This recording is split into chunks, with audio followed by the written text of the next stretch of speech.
The Kalahari stretched out like a canvas of fire, the relentless sun baking the ochre sands until they shimmered like a cruel mirage.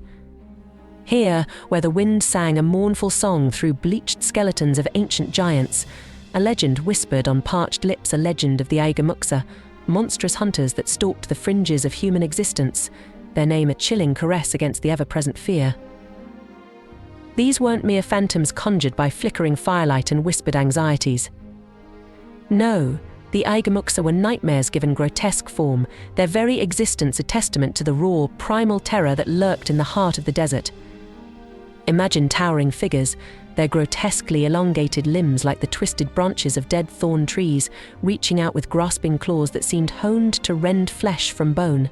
Their bodies, devoid of an ounce of fat, were tightly wrapped in leathery skin, every taut muscle a testament to their relentless predations. But it was the absence of a face that sent shivers down the spines of even the most seasoned Khoikhoi warriors. Where eyes, those windows to the soul, should be, there was only a smooth, hairless expanse, devoid of any expression, a chilling reminder of the utter inhumanity of these monstrous hunters. The truth about the Aigamuxa's vision, however, was both horrifying and strangely comical, a cruel twist of fate for such fearsome predators. Embedded in the calloused flesh of their feet, like misplaced jewels set in a grotesque mockery of a human form, were their eyes. Yes, you read that right. Sight, that most crucial sense, originated from their very souls. This bizarre biological quirk made them clumsy hunters, a hilarious counterpoint to their monstrous appetites. Imagine a young Khoikhoi herder, Tendi, barely a man on the cusp of adulthood, traversing the endless dunes with his meager flock. The relentless sun beat down, turning the air thick and heavy, the silence broken only by the monotonous bleating of his sheep.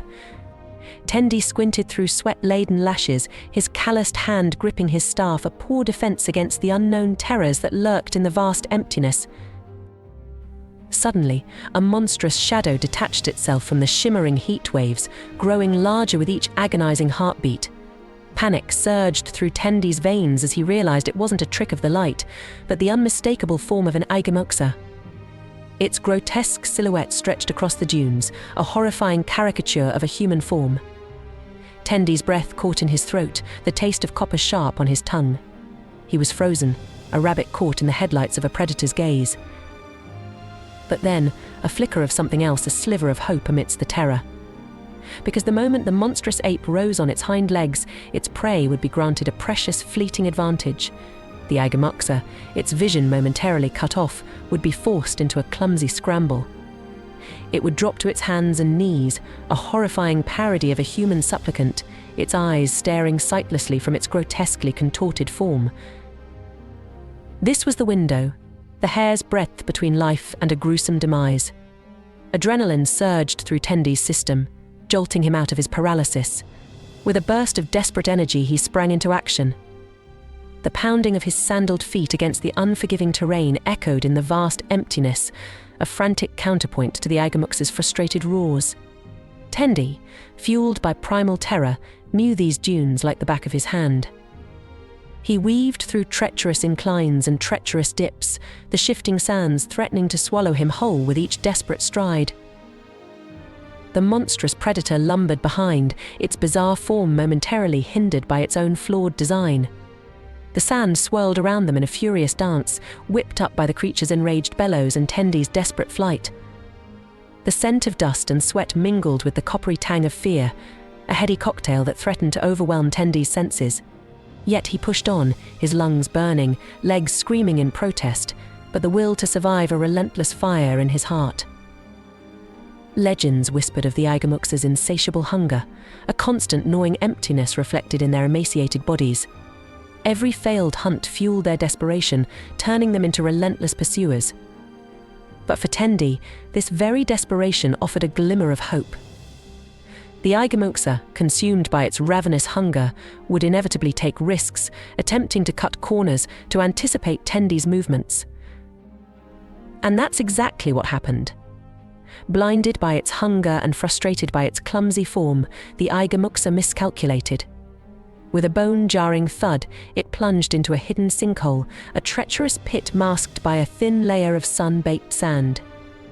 Tendi, heart hammering in his chest, skidded to a halt at the rim, his ears filled with the creature's enraged shrieks echoing from the depths.